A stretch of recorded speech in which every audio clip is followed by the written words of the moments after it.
यही मो प्रिय जन्मभूमि प्रश्नोत्तर। तो चलो क्वेश्चन नंबर 1 के क्वेश्चन नंबर 1 को आम देशर नाम कौन? तो आमर देशर नाम हूँ भारत। क्वेश्चन नंबर 2 आम जन्मभूमि ना कौन? पचराई आमर जन्मभूमि आमर गाँ ना क्या ना?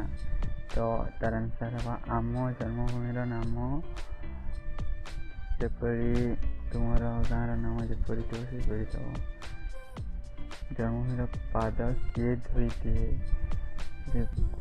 जन्मभूमि पाद किए धोई दिए?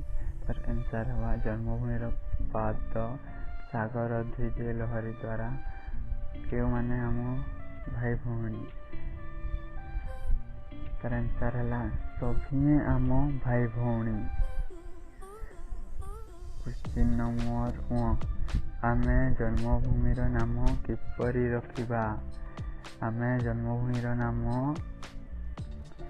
प्रिय जन्मभूमि रखिबा।